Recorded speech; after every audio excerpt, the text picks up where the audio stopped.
Vós sois o sal da terra, vós sois a luz do mundo, levai aos povos todos o amor, meu dom fecundo. Teu reino, Jesus Cristo, queremos propagar, seguindo teu exemplo, o mundo transformar. Bom, boa noite a todos. Nós estamos dando início a essa segunda etapa da rede de multiplicadores aqui no Regional 2, né? E hoje nós teremos, depois da aula inaugural que nós tivemos no sábado passado, hoje nós vamos ter a honra de ter a Eva Gislane Barbosa, né? Depois a Eva, para quem ainda não a conhece, ela vai se apresentar, né? Ela já esteve conosco na primeira etapa, né, no eixo da identidade, e agora a alegria de tê-la novamente nesse eixo. Muito obrigado desde já, viu, Eva? Né?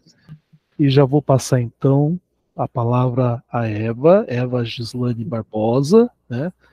Eu vou pedir a ela que apresente. Quem ainda nunca ouviu a Eva, da vez passada, alguém já, primeira vez está vendo a Eva? Quem está vendo essa belezura?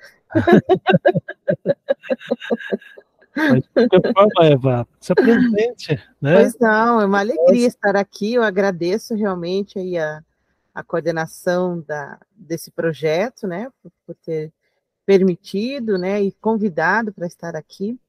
Eu sou catequista há mais de 25 anos, atuo na Arquidiocese de Curitiba como formadora de catequista, né, tanto aqui no setor. Agora eu estou fazendo doutorado, eu comecei de bobeira na graduação, fiz o mestrado e agora sou CNPq no doutorado. Então é uma alegria ver uma pessoa leiga, né? Leiga, mulher, assim, à frente dos estudos, né?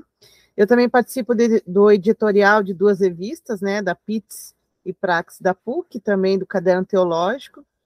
E aí também sou coordenadora de um clube, o Clube da Água, lá na PUC-PR, no intuito de conscientizar os jovens, né, a fazerem projetos, né, como arquitetura, urbanismo, com respeito, com cuidado com a água, né.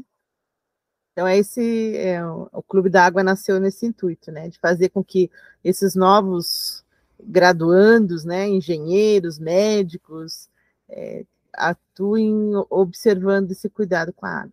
Então, eu estou aqui hoje para apresentar um tema que é de muito, que eu acho que todos nós vivemos, né? Vou compartilhar uma tela com vocês, né? Deixa eu já compartilhar aqui. Eu vou só tirar a minha câmera, que talvez não fique tão boa na... Estão vendo? Sempre a gente faz essa pergunta, né? Vocês estão enxergando? Tá tudo certinho aí? Sim! Aí, muito bem, parece Silvio Santos, né? A gente brincava, né? Naquele, vocês estão vendo? Vocês querem trocar isso por aquilo, né?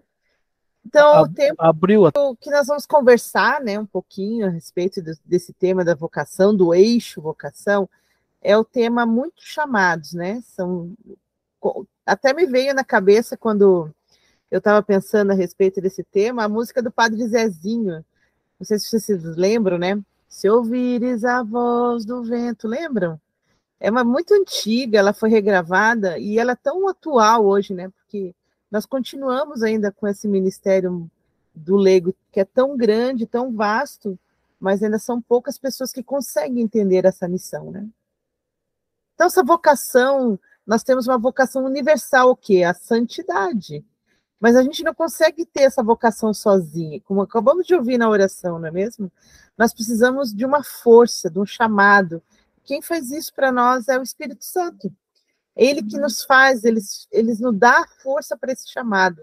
Então, todos os cristãos leigos e leigas, homens, mulheres, crianças, jovens, adultos, idosos, são chamados, né, para essa santidade. Então, são interpelados a viver a santidade não fora do mundo, mas dentro dele, dentro dos projetos, dos planos que tem, né? Mas as grandes questões mas qual mundo? como fazer isso? Onde? Quando? Né? Se tem um horário, né? E por quê? As grandes questões filosóficas até da nossa vida. Então, o documento 105, ele fala assim que nós somos instalados pelo Espírito Santo. Essa palavra instados, né? Instados, fiquei me questionando o que seria essa palavra instados, né? E ela traz assim que é quem se pede com insistência. E realmente o Espírito Santo pede para nós com essa insistência que a gente seja santos, né? Que a gente procure a santidade. Mas para procurar a santidade, a gente precisa cultivar algumas coisas. Não temos como sermos só, nós pela graça, a gente é santo, mas a gente precisa cultivar alguns elementos, como uma vida interior e como uma relação pessoal com Jesus.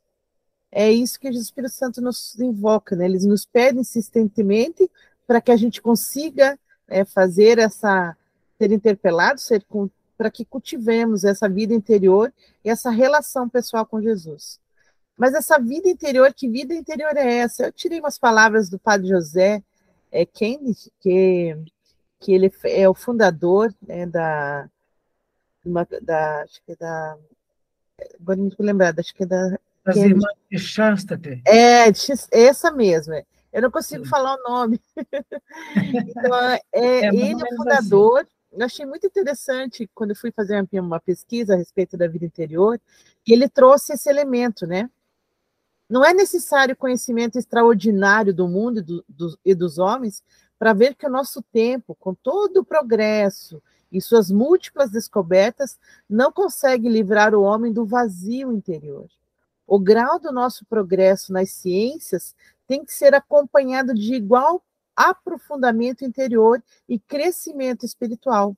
Do contrário, cavar-se-á em nossa alma um imenso vazio, tremendo abismo que nos torna, né, imensamente infelizes. Então, essa vida interior, né? E assim, nos encontramos diante de um grande desafio, cultivar uma vida interior, ou seja, deixar que o centro do meu coração e a vida, né, e vida seja só em Deus, integrar-se a Deus em meus estudos, em meus afazeres, em minha vida, né, nas minhas indas e vindas, no meu lazer, nos meus relacionamentos, no meu trabalho. A santidade está nesse cotidiano, nessa forma de transcender Deus na nossa vida, né? O nosso coração, ele coloca assim ainda, o nosso coração é infinitamente grande.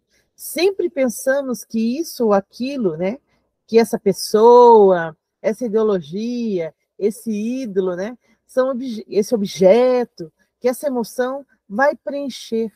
Mas, na verdade, o coração é tão grande que somente pode ser preenchido por Deus, que é infinito.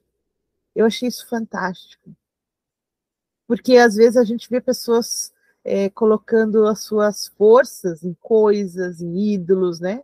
Em pessoas, e esquece que o nosso coração tem que estar preenchido, né, por Deus. Então, ele fala também dessa relação, quando o Espírito pede para são as duas coisas que ele pede, a vida interior e a relação pessoal com Jesus Cristo, a gente lembra muito de Gálatas 2:20.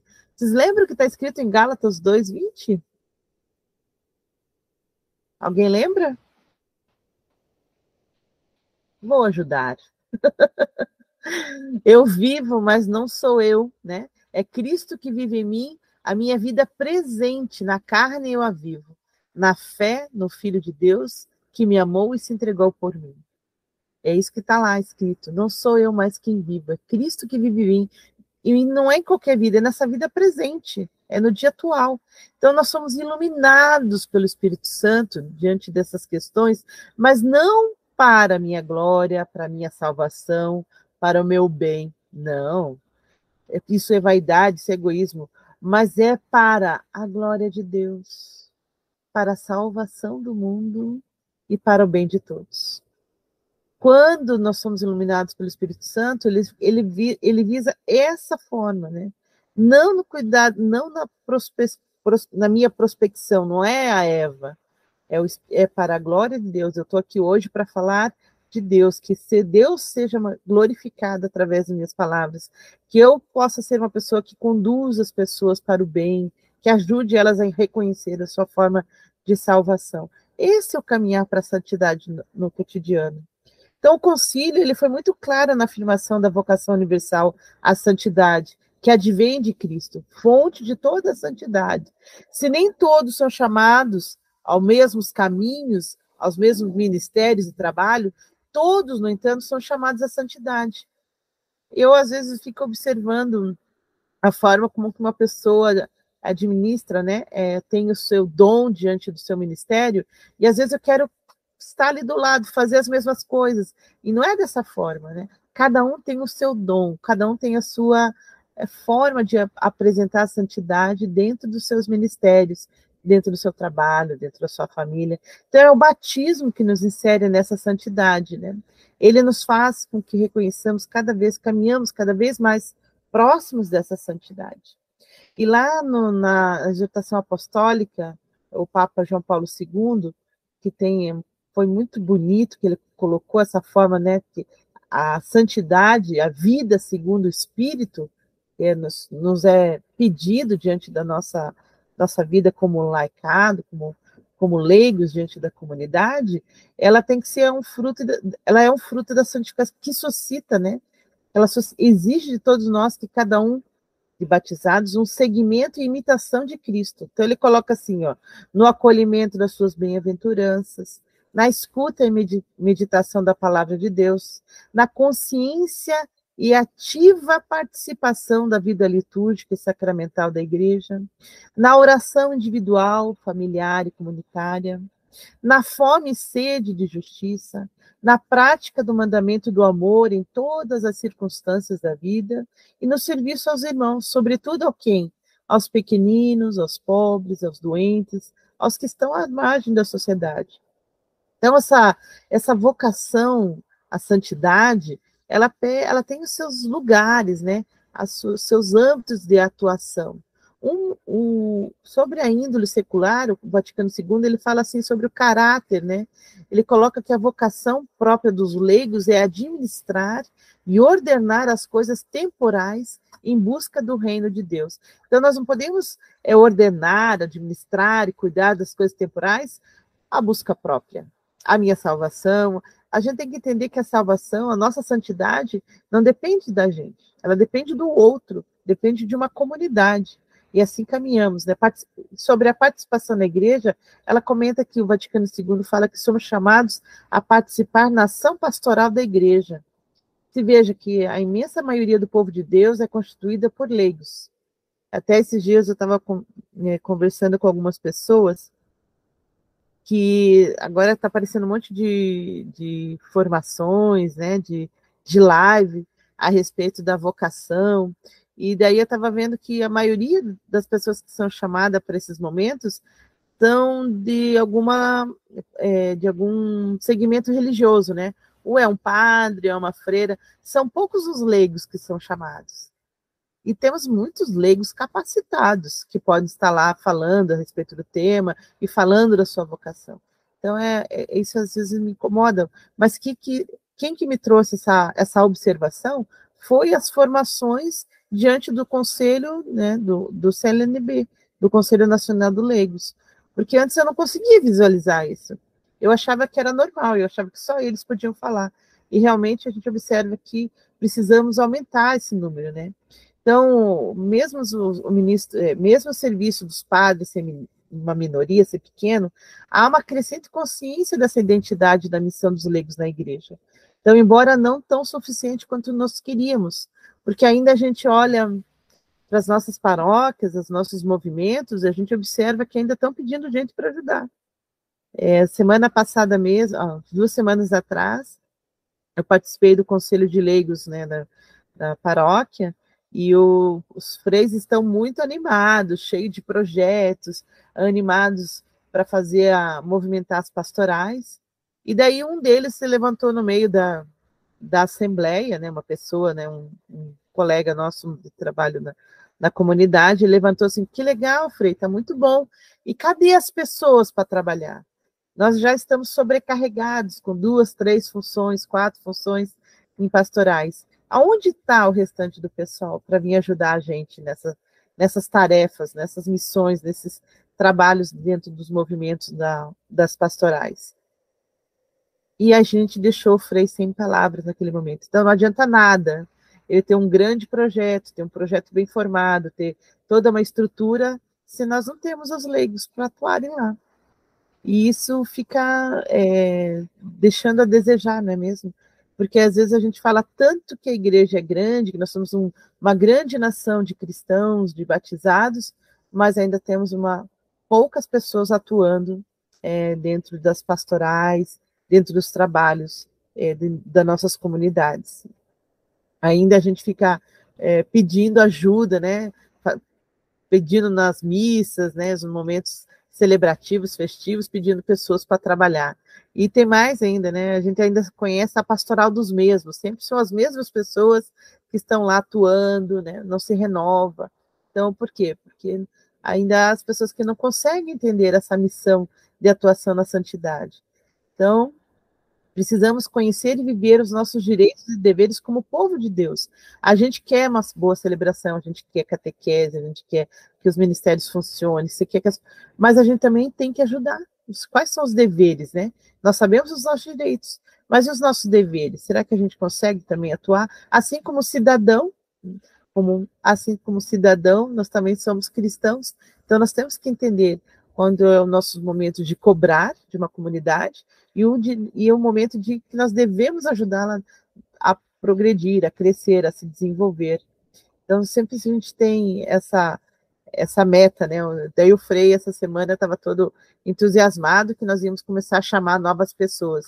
Mas daí começa, né? Vem essas novas pessoas, aí o pessoal quer lá, tem que ter formação, não pode falar. Então, é tudo isso que vai se desenvolvendo. Por isso que a gente tem que ser mais acolhedor, né? Nós precisamos buscar mais o acolhimento diante das nossas pastorais. Então, o serviço cristão ao mundo, no documento 105, lá no número 161, ele fala bem assim, né? É missão do povo de Deus assumir o compromisso sociopolítico transformador que nasce do amor apaixonado por Cristo. Desse modo, se encultura o evangelho. O povo, pobre das periferias urbanas ou do campo, necessita sentir a proximidade da igreja, seja no socorro de suas necessidades mais urgentes, como também na defesa de seus direitos e na promoção comum de uma sociedade fundamentada na justiça e na paz. Sempre é tão espinhoso a gente trazer esse tema diante do sociopolítico, né? Porque a atuação cristã, ela não pode ser só social, ela precisa também ser política, mas não só como uma ideologia, né, como cristã, mas como serviço cristão ao mundo. Ela se torna, às vezes o pessoal foi uma vez dar uma formação a respeito sobre cidadania e cristianismo, nesse tema mais ou menos. E quando eu comecei a falar, me lembro muito de Dom Helder, né? Eu comecei a falar, um senhor se levantou e perguntou: a senhora, por favor, a senhora é da direita ou da esquerda? Aí eu falei: olha, meu senhor, eu estou aqui falando em nome de Jesus Cristo. Eu não estou nem na direita nem na esquerda, sou de Jesus Cristo, e se Jesus Cristo é pelos pobres, então o senhor já sabe qual é a minha fala, né? Então, dessa forma, a gente vai sendo cada vez mais provocados a mostrar a identidade, né? A gente fala isso nesse serviço cristão ao mundo, mas numa perspectiva não particular, mas numa perspectiva do reino, né? Não que isso vai desmerecê-lo, diminuir o seu valor, mas vai dar o seu testemunho, a sua forma de vivência, de propriedade, né? Então, uma participação, ela tem que ser consciente nos movimentos sociais, nas entidades de classe, nos partidos políticos, nos conselhos de políticas públicas. Então, por quê? Porque nós temos o olhar da doutrina social da igreja. É ela, né, que nos faz olhar para toda essa deficiência que às vezes a gente tem dos leigos nesses movimentos, ou medo, né? Algumas pessoas têm medo de entrar nisso e falar: não, mas eu vou me tornar um esquerdo. Não, isso é uma propriedade, né? Isso é uma questão sociopolítica. Então, ela entra no âmbito mesmo de participação como cristão. É um lugar, né? Ser no santo, né? Então, o serviço à humanidade é a missão do chamado a ser igreja. Então, ela não é só um serviço para a humanidade, ela é um serviço para a igreja também, e a gente não consegue entender isso.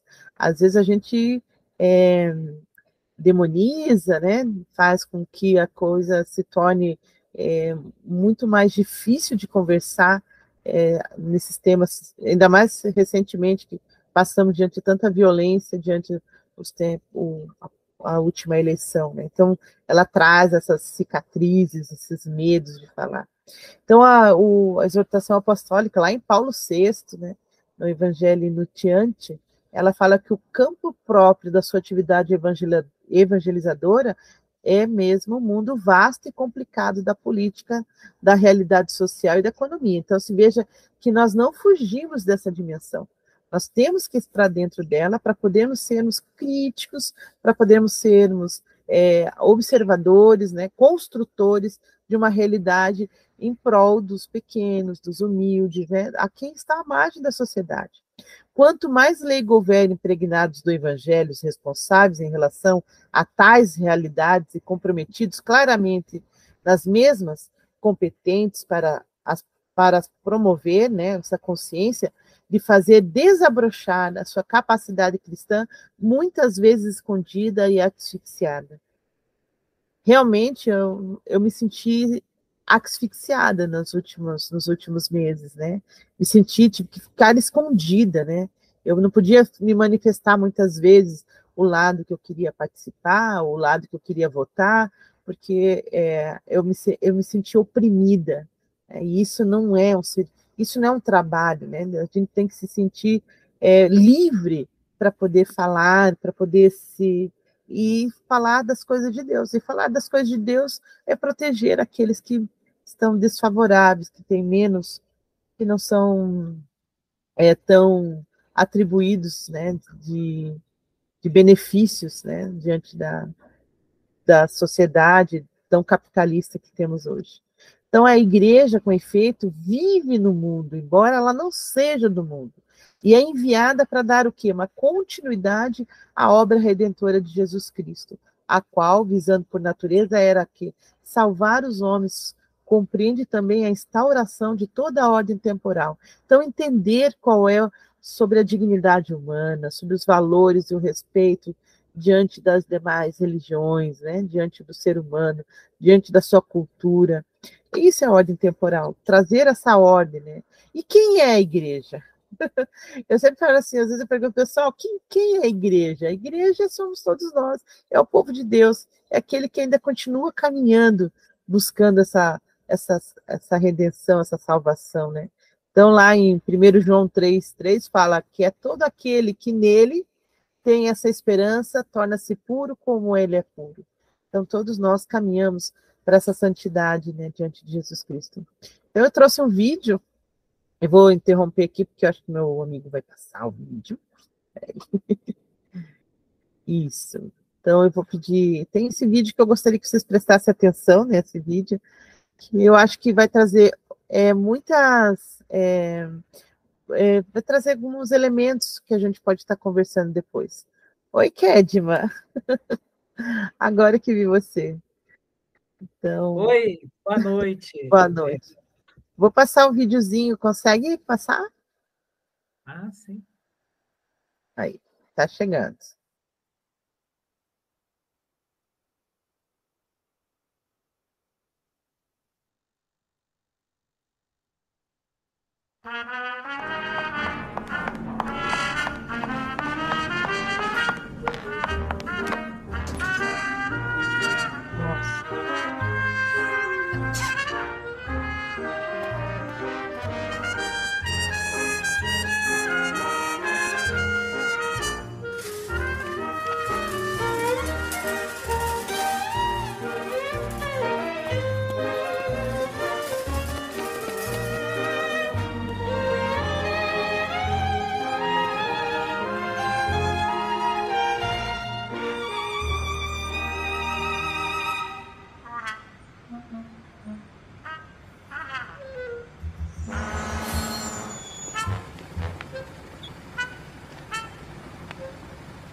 Eu amo esse vídeo, eu não canso de ver ele. Eu vejo ele, eu acho que umas 500 vezes. Eu trago aqui esse personagem, né? Porque quando a gente é convidado a ser santos, né? Para ser a nossa santidade, às vezes a gente quer ser um herói, né?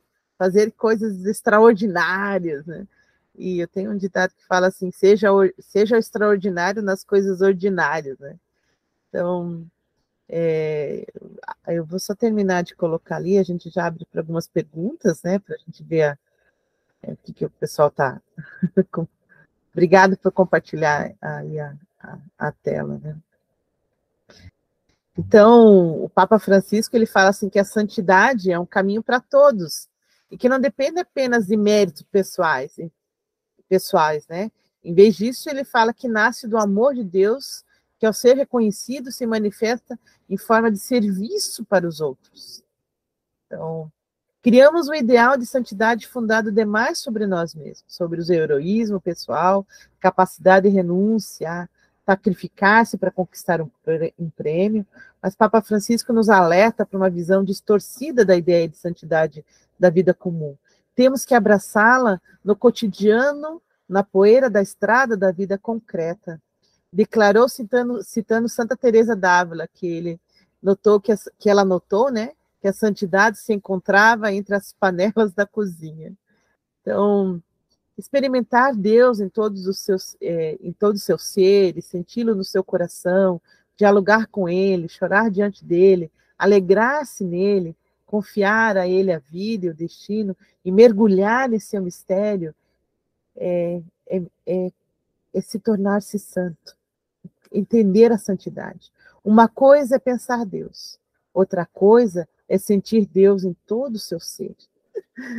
É bem isso mesmo. Nós somos convocados, né? O Espírito Santo nos convoca.